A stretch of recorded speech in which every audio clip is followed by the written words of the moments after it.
Hey everybody, and welcome to another Sonic action figure review here on the channel, and today we're going to be taking a look at a figure from the Sonic Prime series, Rusty Rose.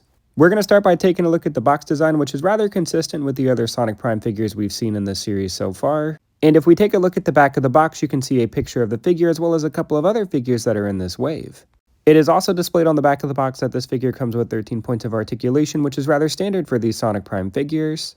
And at the bottom of the box, you can see 4 other figures that are in this wave. And I do have the Gnarly Knuckles figure, and I plan to review him at some point in the future, but I really want that Shadow figure. I think he looks pretty cool. But now that we have Rusty Rose out of the box, let's go ahead and take a look at her overall sculpt and design. We're going to start by taking a look at the top half of the figure first, and I gotta say, I'm really impressed with the amount of detail that is in this figure. The hair of Rusty Rose has these ridges in it, as well as a metallic pink painted coat that gives it a really cool cyborg or robotic feel. And if you take a look at the figure overall, you can see that there's little bits of rust found all throughout the character. The face sculpt for this figure I think is also really well done. And there's also a lot of really cool detail on the arms of the figure. I do like the asymmetry of having the left arm black. There's also some really cool detail found on the torso of this figure as well. I'm not real sure how well my camera is able to pick this up, but if you look closely, you can see that there are scratches found all throughout the figure. And it's these little tiny intricate details that make me really love this figure more than I thought I would, as there is a level of detail that typically isn't found on figures in this $15 price range. The right eye also has some really cool detail too. Moving down to the lower extremities of the figure, we can get a better look at some of that rusted detail. And again, I feel like this detail looks really great, as well as the silver and red paint job that is found all throughout the figure too.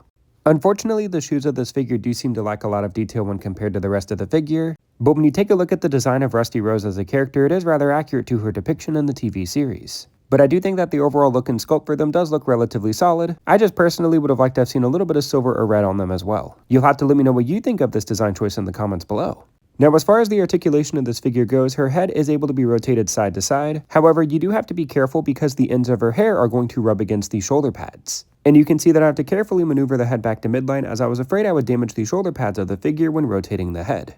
And I do find this to be a little disappointing, but I'm not real sure what they could have done to fix this without hurting the overall design of the character. But you can see that there is some pretty good range of motion in the shoulder of this figure. You're able to raise the arms up and also rotate them out to the side thanks to the use of a hinge joint. There is also some articulation in both of the elbows of this figure, so you can bend the arms. But unfortunately, there is no articulation in the wrist or fingers of this figure. They are completely stationary. But as you can see, you are able to rotate the torso side to side. The legs also have some pretty good range of motion to them, which is really great for posability. There is also some articulation in the knee and ankle of this figure as well. So overall, there's some pretty standard articulation. However, I am a little disappointed by the head, like I mentioned earlier. And with these 13 points of articulation, you are able to get Rusty Rose into some pretty decent poses. But the articulation in this figure isn't necessarily mind-blowing. I really wish there was some articulation in the wrist and hands of this figure too.